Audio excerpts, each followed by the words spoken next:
Assalamualaikum warahmatullahi wabarakatuh. Alhamdulillahi rabbil alamin.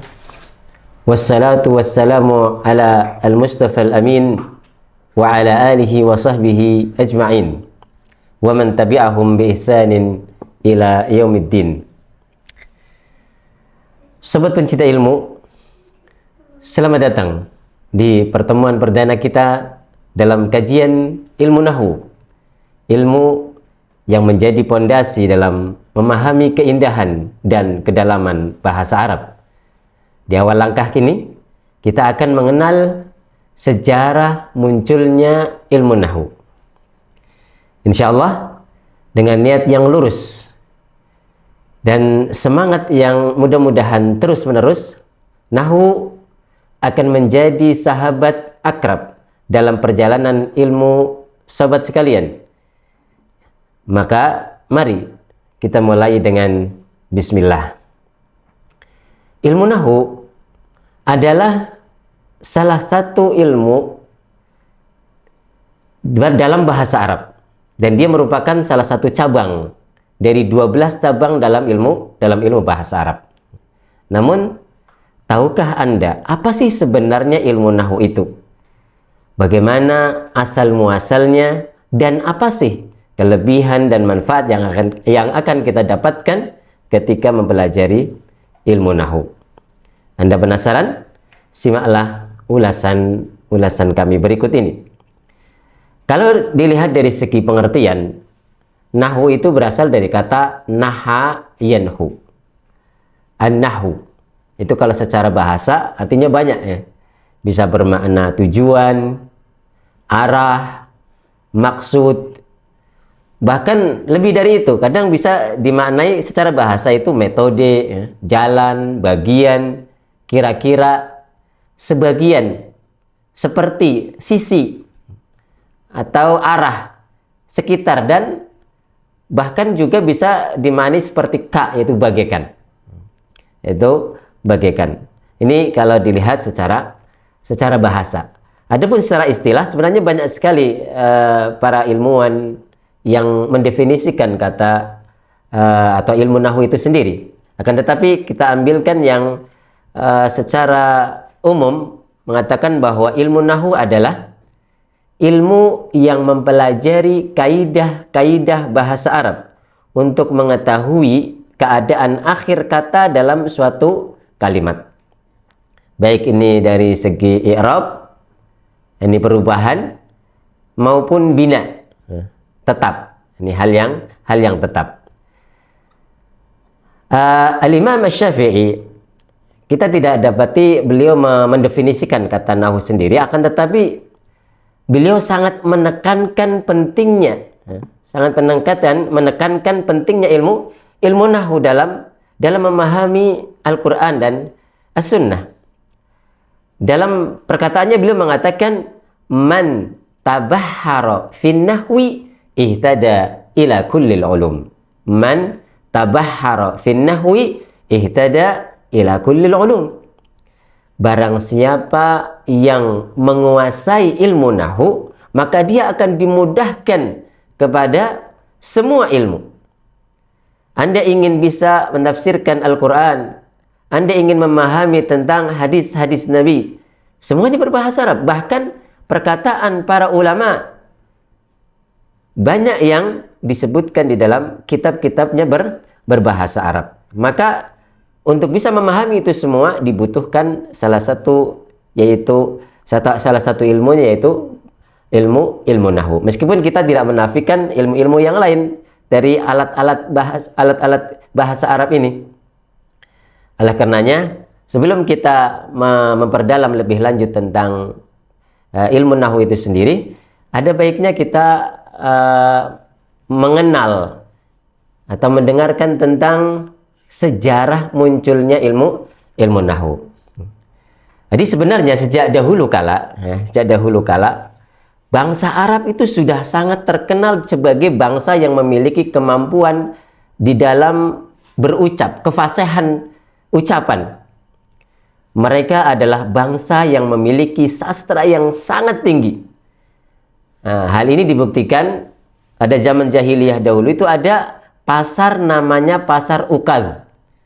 Pasar Ukad. Itu biasa di sana para penyair-penyair berkumpul.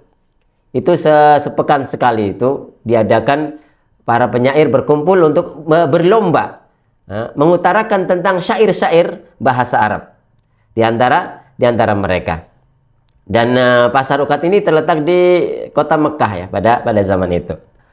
Jadi sudah banyak sekali sebenarnya bangsa Arab melahirkan sastrawan-sastrawan hebat yang kemampuannya dikenal di penjuru dunia. Sehingga tak aneh bila Allah Subhanahu wa taala kemudian memilihkan Al-Qur'an dengan bahasa Arab, karena kita tahu bahasa Arab itu luar biasa. Bahasa Arab itu luar biasa. Nah, begitulah kebesaran dan kemampuan bangsa Arab sejak zaman dahulu dalam aspek berbahasa luar biasa. Nah, mereka tidak memerlukan namanya kaidah saat itu atau pengaturan bahasa, nggak perlu. Hal ini dikarenakan kesehariannya mereka itu sangat jarang sekali mengalami yang namanya lahan. Lahan itu kesalahan bahasa. Jarang sekali adanya kesalahan dalam berbahasa. Saking hebatnya orang-orang saat itu menganggap lahan atau kesalahan bahasa itu, kesalahan berbahasa itu adalah sebuah aib yang sangat besar. Aib bagi pelakunya. Wah, itu melakukan lahan, itu melakukan lahan. Ini aib bagi mereka.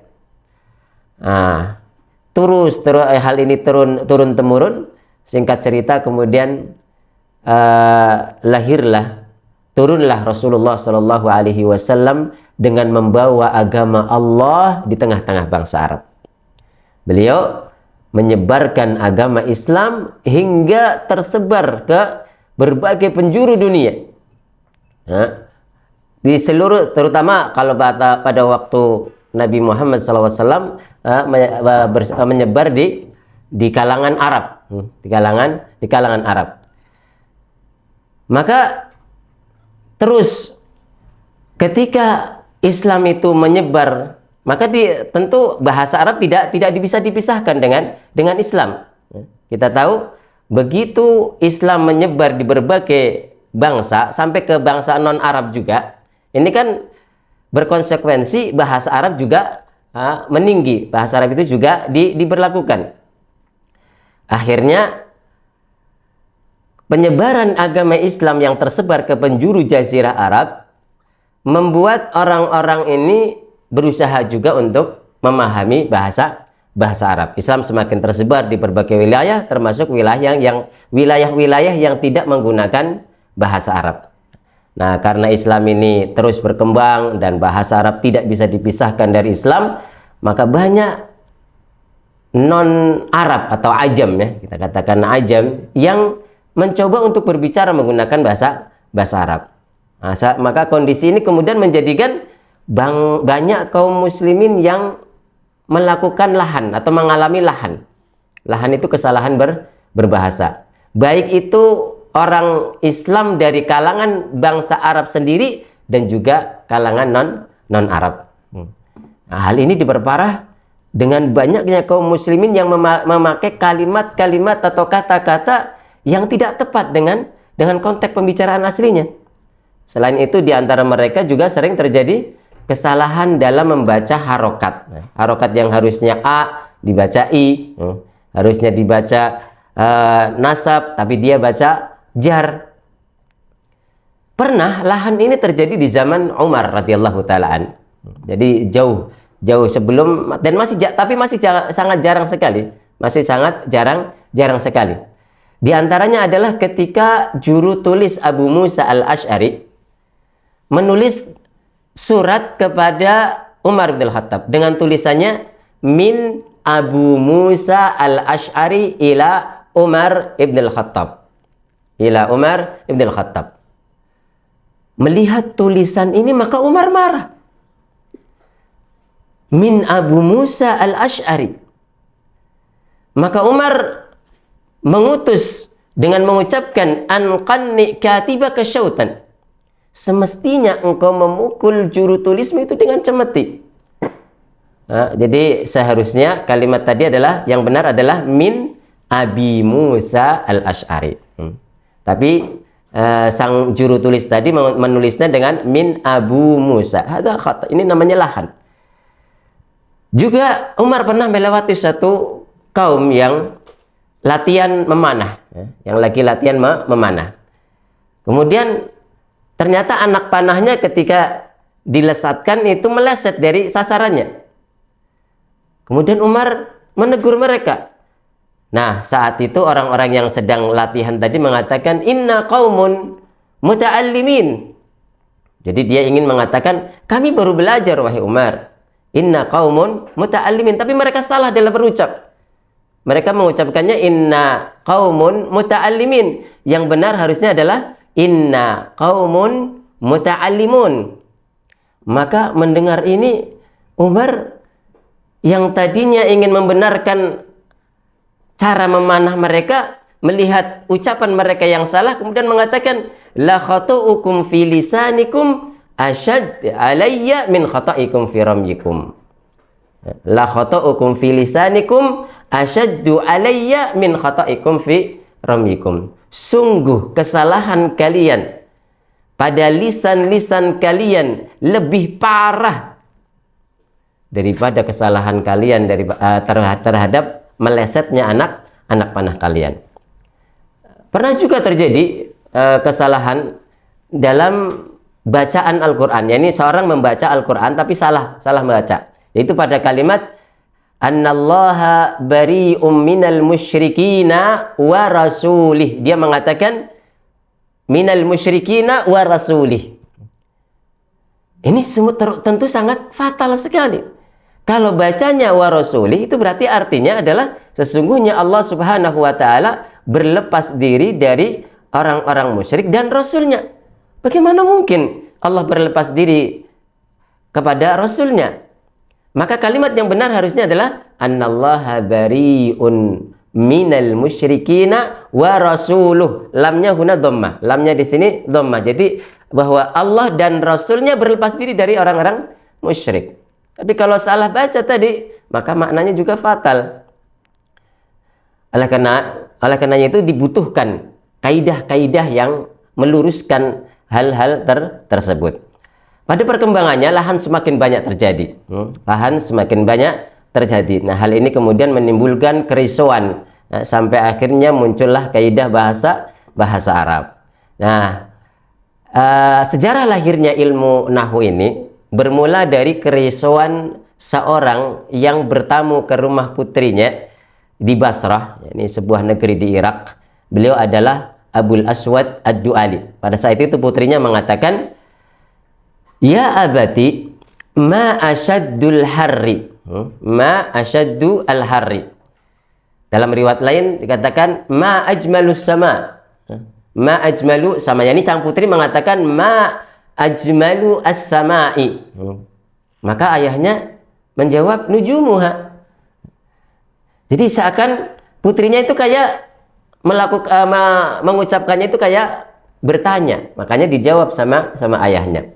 Mendengar jawaban ayahnya, putrinya langsung berkata, wahai ayah, saya tidak bertanya kepadamu tentang panasnya atau tentang indahnya apa yang indah dari langit ini. Tapi saya sedang mengabarkan kepadamu kekagumanku pada alam ini. Maka sang ayah mengatakan, kuli ya bunayya ma asyaddal harri. Jadi dalnya fathah. Ma asyadda al harra. Harusnya adalah ma asyadda al harra untuk menunjukkan ta'ajub. Atau ma ajmala as-samaa.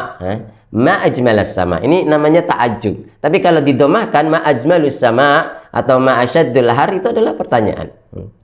Jadi banyaknya kejadian kaum muslimin yang salah dalam membaca Al-Quran dan juga ketidakfasihan mereka dalam berbahasa. Maka kemudian Abul Aswad Ad-Du'ali mengeluhkan hal ini, kejadian-kejadian ini kepada Amirul Mukminin saat itu, yaitu Ali bin Abi Thalib. Saat sedang mendatangi Ali bin Abi Thalib, kemudian Ali bin Abi Thalib sedang merenung. Maka ditanya sama Abul Aswad, ada apa wahai khalifah? Maka khalifah mengatakan, kayaknya sudah semakin banyak ini lahan, kesalahan-kesalahan bahasa di bilad kita, di negara kita. Oleh karena itu, Ali bin Abi Thalib kemudian membuat suatu kaidah yang kemudian nanti dijadikan rujukan. Beliau mengatakan al-kalamu kulluhu ismun wa fi'lun wa harfun. Kalam itu isinya adalah isim, fi'il, dan huruf. Beliau menyusun kaidah-kaidah dan hukum-hukum mengenai pembagian kalimah tadi, kemudian bab inna wa akhwatuha, idhafah, imalah, dan juga kaidah-kaidah tentang ta'ajub, istifham, dan lain-lain. Kemudian Ali bin Abi Thalib radhiyallahu taala anhu memerintahkan Abul Aswad Ad-Du'ali untuk meneruskan apa yang sudah dikerjakannya tersebut sambil mengatakan unhu hadan nahwa. Unhu hadan nahwa. Artinya ikutilah yang seperti ini. Unhu hadza an-nahwa. Nah, dari perkataan Ali bin Abi Thalib inilah kemudian diambil kata nahu, ilmu nahu tersebut diambil. Lalu Abul Aswad Ad-Du'ali mentaati perintah Imam Ali ini dan melengkapinya dengan berbagai pembahasan lainnya hingga tersusunlah ilmu nahu, ilmu nahu. Jadi pionir utamanya yang menjadi menjadi pionir utama dalam ilmu nahu ini sebenarnya adalah Ali bin Abi Thalib. Kemudian dia menyebutkan beberapa kaidah-kaidah yang diteruskan oleh Abul Aswad Ad-Du'ali. Abul Aswad Ad-Du'ali, sehingga terkenalah ilmu yang kita kenal sampai sekarang ini, yang berkembang menjadi berbagai kaidah-kaidah yang membantu kita untuk bisa memahami Al-Quran itu sendiri ataupun hadis-hadis Nabi Sallallahu Alaihi Wasallam.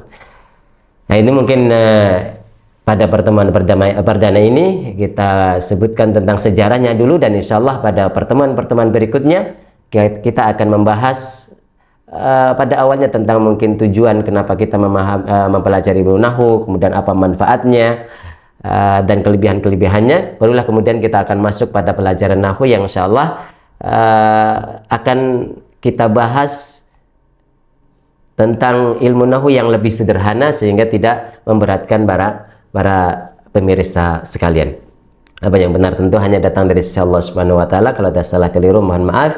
Aku luka lihada astaghfirullah li wa lakum wa qur rabbighfir warham wa anta khairur rahimin. Subhanakallahumma wa bihamdik asyhadu an la ilaha illa anta astaghfiruka wa atubu ilaik. Assalamualaikum warahmatullahi wabarakatuh.